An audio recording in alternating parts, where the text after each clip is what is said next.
You need to be adaptive, you need to be nimble, you need to adjust in everything you do. And oh, by the way, if you go into combat and you don't show these abilities, you're dead on the battlefield. Hi, I'm Captain Adam Orton for the Canadian Army Podcast. This episode, we're talking to Lieutenant General Jocelyn Paul, Commander of the Canadian Army. The events in Ukraine are making us look at how we need to adapt on the modern battlefield, and the commander is going to tell us a little bit about where the Army is, where it's going, and how we're going to get there. Welcome to the podcast, sir. Good morning. So, doing military stuff is an interesting challenge, and I think it's unique for everybody. You as the commander, what's your favorite part about the Army? To be out there visiting units, go in the field, and talk to these young people who are doing so many great things. Why is it important to visit the units? Well, to get a feeling on what's going on. I mean, being at the top of the chain of command, obviously my division commander, my brigade commander are keeping me informed. But once in a while, you want to, drill down to really understand what's going on. You want to talk, without any filter to these young men and women out there. So that's why I like to do it. Obviously, you got to be cognizant of the fact that there's a full chain of command in between me as the Army commander and our young people. But again, to showcase what's going on in Ottawa, I like when I'm traveling, explaining them, what is going on in this town, in the NCR, in the National Capital Region. What is it that the Army headquarters try to do so that we can make the Army better? So it's a kind of a two-way discussion. I like to explain what's going on here in Ottawa, and I also like to hear what's going on out there in the field and within the unit lines. And what are you hearing about what's going on out there in the field? Most of the comments, I would say, are related to equipment. I was in Petawawa, and we had a super long discussion about what is it that we need to do with the Light Infantry Battalion. The 3rd Battalion of the Royal Canadian Regiment showcased me what is it that they are doing to increase their mobility, to increase their lethality. They are doing some amazing stuff with the vehicle, the platform that they have, for instance, the M-Razors, putting, machine gun on them, tow systems, and so on and so forth. So lots of discussion about that. The other one that I keep hearing about as well is the impact of inflation on people's life, quality of life, wages, benefits. As we can see in the open press, obviously there's some financial pressure on every Canadian family. So it is obviously something that is of concern, for our people. So working at the headquarters, I've heard this term thrown around a little bit, and it's not always immediately obvious what that means to everybody, but it's readiness, right? It's the military state, and in our case, the Army state, of being prepared for operations. And what you're talking about a little bit, I think, ties into that is how is the Army doing in terms of its readiness? Well, readiness is something both individual and collective. So every single one of us have to be ready to do anything. So if you want to enhance your personal readiness, it starts with being fit. It starts with knowing what is it that you do as a soldier. It starts with understanding where you fit into the greater picture. And it's also having your family ready to support you. So that's like the individual part of the enterprise. Now, when it comes down to the collective side of it, I mean, it's a huge topic. It's about people, it's about training, it's about equipment, it's about sustainment. Every single one of these items is extremely complex. The one that keeps me quite focused and busy right now, I would say, actually, there's 3. I'm always focused on my people, indeed, day and night. However, right now, what I'm looking at here in Ottawa is more equipment related. So trying to figure out what is it that we can do as an Army HQ with the support of ADM MAT, the people here in Ottawa who are procuring the material on our behalf. What is it that we can do so that we can have an army that is more mobile, more agile, more lethal, best fit for purpose? What is it that we can do to ensure that we have the right equipment as we are sustaining that big mission in Latvia? So there's a few projects that we have on the book right now. This is what we call essentially the OR, so the urgent operational requirements. So there's three that we are working on right now. The first one has to do with portable anti-tank missile. The second one has to do with man-pad air defense, system, and finally counter UAV systems as well. So we're very much focused on that in the near future, so that we can put the right type of equipment into the hands of our people in Latvia. And right after that, my focus is certainly on command and control, intelligence, surveillance, reconnaissance. What is it that we can do to improve our different suite of communication system? Because if there's one thing that we have learned observing what's going on in Ukraine right now, is the importance of being able to command, to act, to shield yourself on a heartbeat. And the only way to do it is to have optimized communication system, intelligence, surveillance, and so on and so forth. It's all about being able to make your decision quick, fast, and furious. It's all about communicating to your people, what is it that you are intending to do. The one thing that really got my attention when I'm observing what's going on in Ukraine is the following one. Whoever sends first, whoever processes the information quicker, and whoever makes, the decision first will likely win on the battlefield. And actually, the people need to understand that if you have a quicker decision-making system in place, even if your opponent is larger, bigger than you, and has more equipment than you, if you hit first, you will likely prevail. And that's exactly what we are learning right now on the battlefield of Ukraine.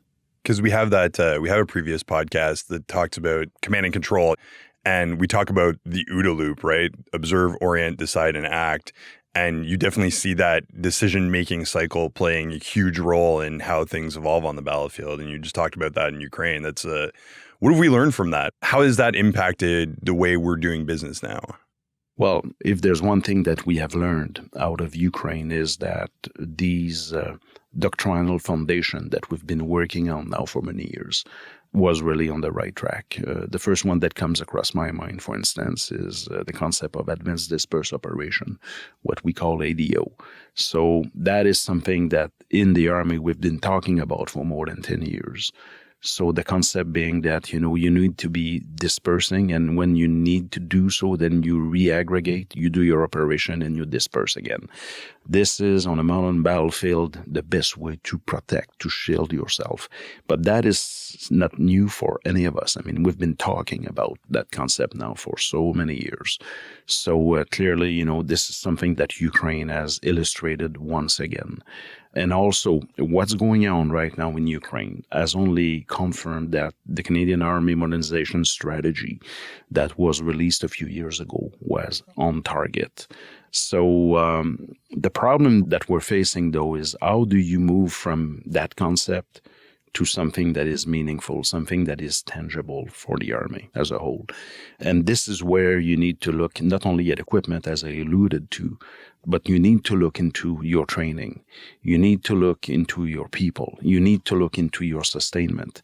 You see, sustainment is something that we are too often taking for granted, because wherever we train, wherever we go, the food is always there. You have a bed, you have a tentage, you have the spare part for your vehicle, and so on and so forth. However, as we saw in Ukraine, if you are facing an opponent who's deciding to go after your sustainment, you are in deep trouble. And that is what we would be doing, i.e. we would try to go after our opponent, our challenger, line of supply, the same way they would try to do that to our own line of supply. But this is like on the battlefield at the tactical level. But when you talk about sustainment, you need also to have a look at it from a national perspective. So how many spare parts do we have, in the war stock right now, for instance? How many type of ammunition do we have available ready to be used now?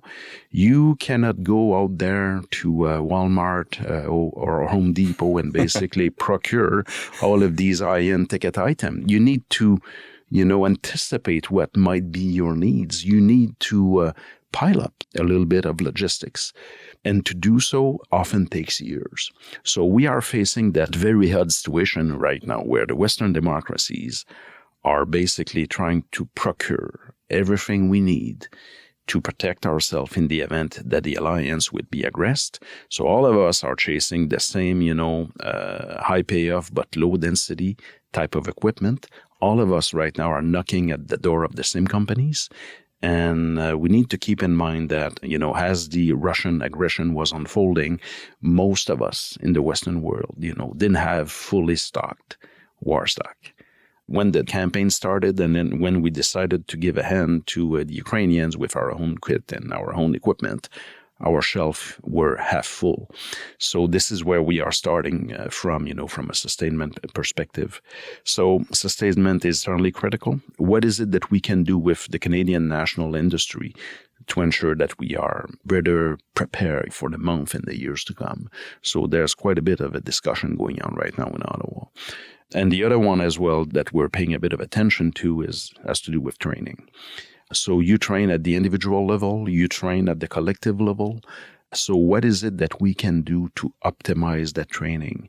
Where shall we be investing? Are we training too much in certain areas? The one discussion that I'm trying to generate within the Army right now has to do with experiential learning. The point being that, you go to Saint-Jean, you go to Meaford, you go to the training center and, you are in a room, in a class, you go out in the field. This is what I call, the formal aspect of our training. But when you show up at the unit, at the armory, you just keep learning. For us, human being, you go to work and every single day of work is a learning opportunity. It's just that sometimes we do not quantify, we do not measure that properly. So that's why I like to say all the time, maybe we need to have a second look into our training system. Is it too expensive? Is it too big? Is it too, how can I express that? Not cumbersome, but is the training machine a little bit too fat? And shall we maybe give a little more attention to what is it that we do back at the unit? At the end of the day, soldiers, section, platoon, company, unit, and so on and so forth, wherever you work, there's a limit to the number of hours you can dedicate to training or to maintenance and so on and so forth. So when it comes down to quality of life, we need to ensure that we are doing what has to be done, but just like I would say with a kind of a good enough type of mindset.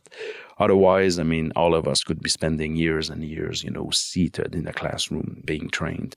And by the way, the one example that I'm using all the time has to do with what's going on right now in the UK, where Canadian soldiers are training Ukrainian soldiers. And basically, we take soldiers that are civilians, and within a period of about 5 weeks, they're being trained extensively, and then they go to the front line in Ukraine. So with the Ukrainians, we deliver something in 5-6 weeks that us back in Canada takes probably about 18-20 weeks to deliver. So I'm always asking the question, where is it that we can maybe reduce the amount of training? Is every aspect of our training curriculum, still relevant in today's days and age? We got to ask ourselves that question. And it's a good discussion to have, because in everything you do, you need to keep an open mind. You need to keep challenging all the time these preconceived ideas. And if you do not do so, you are entering a space, and the image I like to use all the time, it's like, giving somebody a shampoo, wash, rinse, and repeat, wash, rinse, and repeat, and wash, rinse, and repeat. So that's why all of us at every level, we need to ask ourselves these questions. Are we still doing it right? What was the right recipe maybe 10 years ago may not be the right one, for today's environment. So you need to be adaptive. You need to be nimble. You need to adjust in everything you do. And by the way, if you go into combat and you don't show, these abilities, you're dead on the battlefield. My first thought is in the UK, I wonder how many hours of PowerPoint the Ukrainians are doing out there in anticipation of their deployment. And again, I'm certainly not suggesting that we need to reduce everything down to 5 weeks, because, one of the reasons why Canadian soldiers are being looked at to be trainers all around the world, it's because we have some of the best soldiers in the world. I like to say all the time that we have the best small army in the world, no doubt about it. I'm intimately convinced of that. So we get there because we have a robust, training system at play, absolutely. But how good is enough? That's the question that I'm asking, especially in an environment where the younger generations are very much inclined to have a better quality of life and so on and so forth. And we've been hearing about it now for quite a while, the recruiting issues, the retention issues. So this is an area where all of us in the leadership of the Canadian Armed Forces, but also the Army indeed, we need to ensure that if we want to keep these young men and women, with us in our larger military family, we need to ensure that there's a proper space for the family, for social activities. What I'm talking about here basically is ensuring that we have the right tempo. If you want to have a 20, 25, 30, 35 year long career, you cannot go at full speed during these 35 years. Comes a point where you need to slow down, you need to take a bit of a pause, you got to give your people a little bit of breathing space, a little bit of social space so that they can be reunited with their loved one and their families. And after that, when it's time to go on deployment, they will thrive.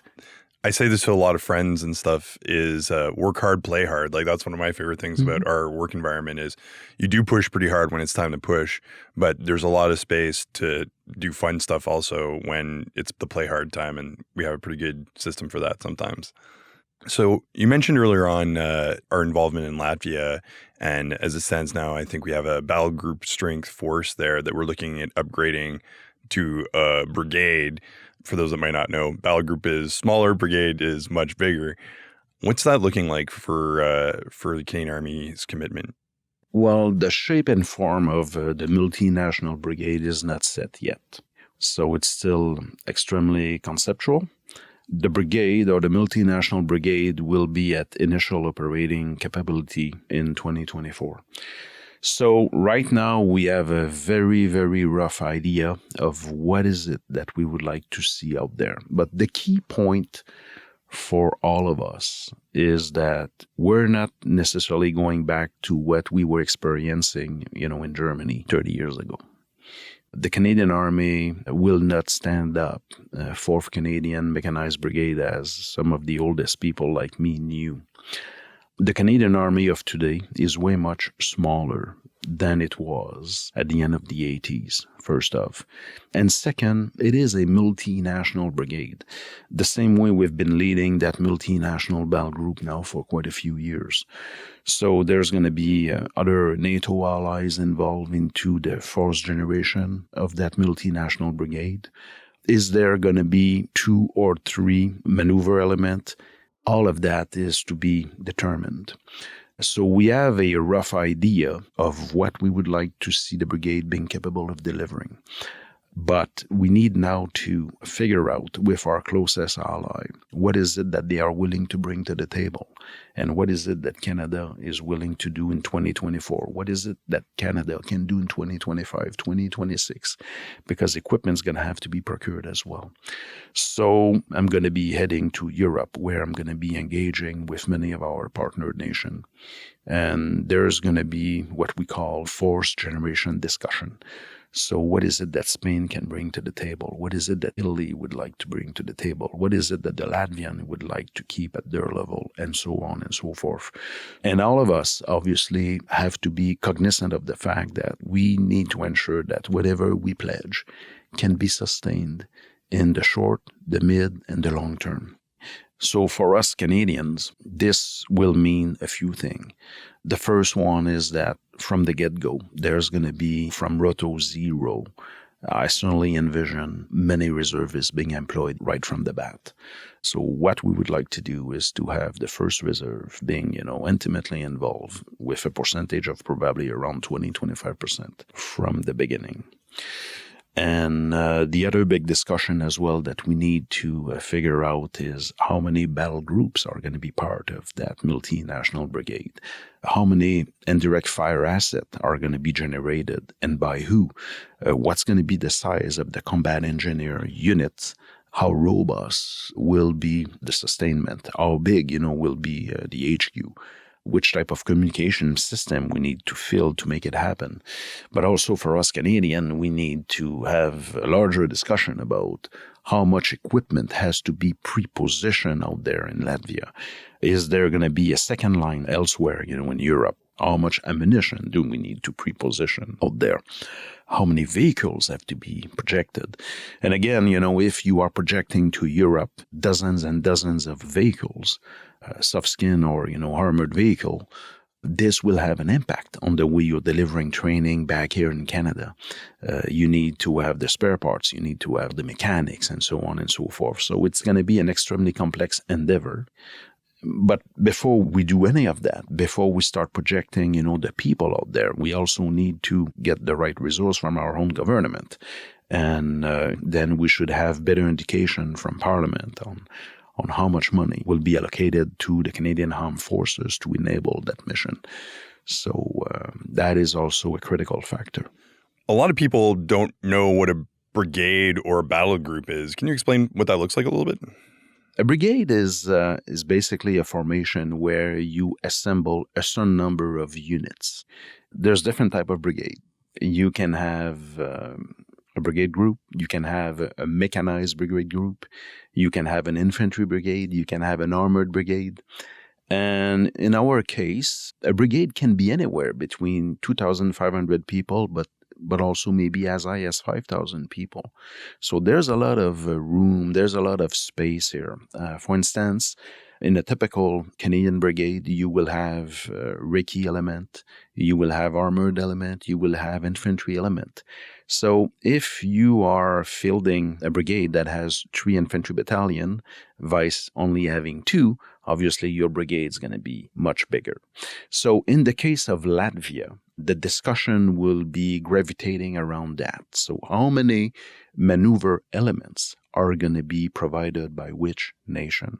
And this is why at this point, we don't know what's going to be the shape and the form. So we talk a little bit about international operations, but there's also a space in domestic operations. The Army's been looking at revamping, our cold weather training and Arctic operations training, and it seems like we're turning our eyes a little bit towards what's happening in the Arctic. What does that look like for the Army? The fact that the northern flank of the alliance is under a little bit of pressure right now. I mean, you can see some of these Russian airspace incursion that have started again a few years ago, something that had totally disappeared, at the end of the Cold War, is a clear indication that, from a continental perspective, we need to do a better job at protecting North America. And it's with that concept, with that thought, obviously, that the Canadian Armed Forces are going to be investing substantially into NORAD modernization.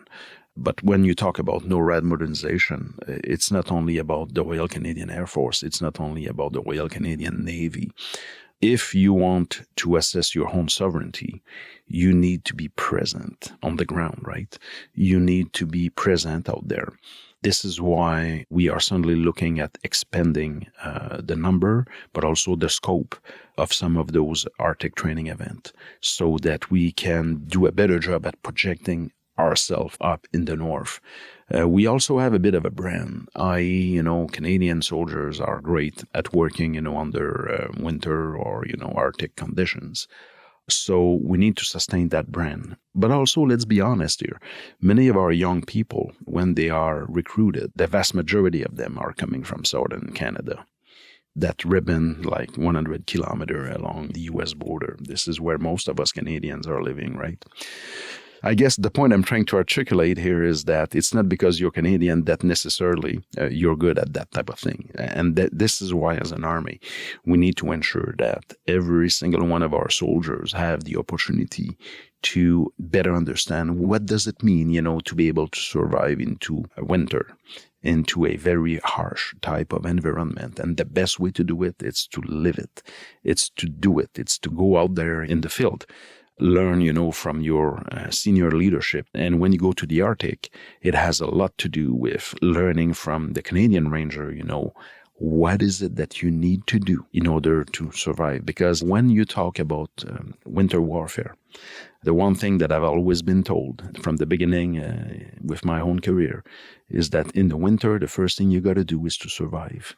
and you fight after. That's right. So that's the way we should be doing it all the time. And that's why it is so important for us to train. But also there's an expectation from the US. There's an expectation from other also NATO allies that since we're good at it, they would like us very much to be like their mentor. They would like us to be more present. So what you can certainly anticipate over the next few years is a renewed emphasis on, Arctic training. There's going to be more things being done between us and the U.S. forces that are located in Alaska, for instance. Right now, you have a division which is stationed in Alaska, 11th Airborne Division, and we have already started training with them, and there's probably going to be more training event in the future with that same formation. It is something that we would like to do together jointly. The Army is kind of going through a transition right now from a culture change perspective. And as you kind of mentioned before, the priority is our people, and we're making changes about that. Talk to us a little bit about what that means for us. The essence of what the Canadian Armed Forces are trying to do is well captured into a recently released document, which is titled Trusted to Serve. And the essence of that document is basically built on two pillars. There is character and there's, technical competence. So most of the issues that have been impacting the institution, over the last few years had very little to do with our technical expertise. The source of the issues we were facing had to do with character.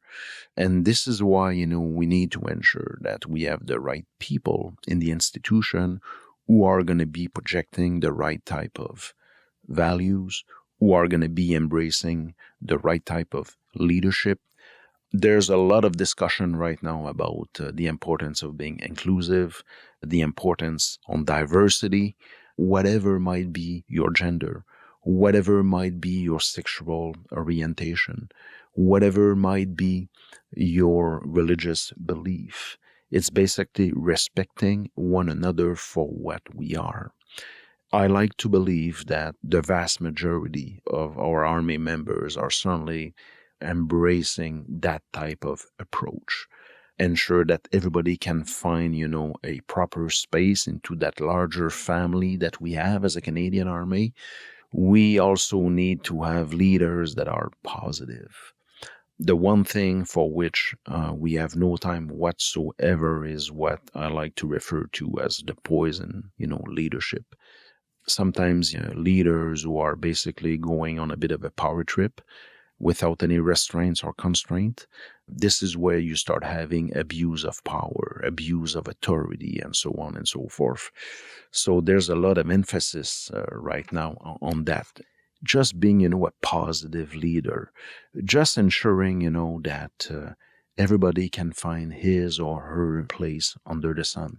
The one thing that I've learned during my infantry career is that when you do a battalion march, 600-700 people, the rucksack, the helmet, the rifles, and so on and so forth, the speed of your platoon, the speed of your company, the speed of the battalion is driven by what?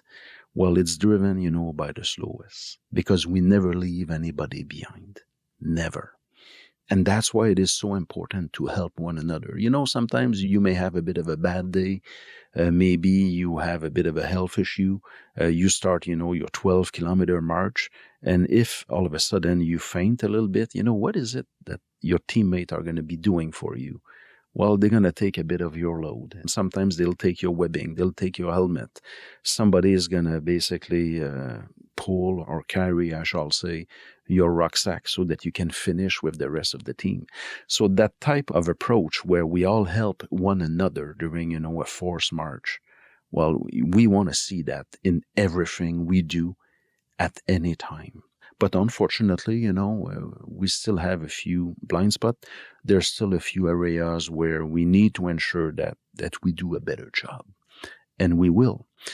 But also, leadership is essential out there because you need to mentor. When you're 21, 22, 23-year-old, all of a sudden, you are a corporal or you're master corporal, you're a second lieutenant, you're being given additional responsibility. You need to be guided. You need to be mentored by a super sharp sergeant, a super sharp warrant officer Very often, when you are in what I like to refer to as your formative years, this is where you are kind of crystallizing, who you will be as a human being. And this is why, all of us older leaders, we have a critical responsibility to guide, to mentor, to tell our youth the do's and don'ts. We have a critical role to play. And I must say, I'm 56 years old and I'm still out there, asking for a piece of advice. And there's many former bosses that I had in my career that I'm reaching out to, that I'm engaging because I'm still looking for that mentorship piece. And I would like to say that to have such an open-minded type of approach is basically a human being life journey. One of the most special things I think about this experience is that process, that exact process. I had a talk with a young sergeant just like a couple of days ago, and they were talking about what they had learned and kind of like the different roles the different mentors have played for them. And seeing your people grow up like that as you help them along the way and then see them become that person is such an incredible experience that sometimes you don't get anywhere else. And you hit the nail right on the head. So looking forward a little bit, what has you most excited about where we're heading right now? The one thing that I keep focusing on all the time is the multinational brigade in Latvia. This is like the number one expeditionary operation for us Canadians, and more specifically for the Canadian Army. How can we generate the right type of capability?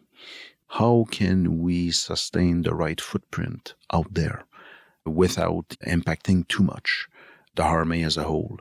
How can we sustain that multinational brigade out there while at the same time remain focused on recruiting, on training young men and women who want to join the Canadian Armed Forces? How do you do that? How are you ensuring, that the expeditionary operation ain't going to be done to the detriment of potential domestic operation, but also recruiting and force expansion, initiative?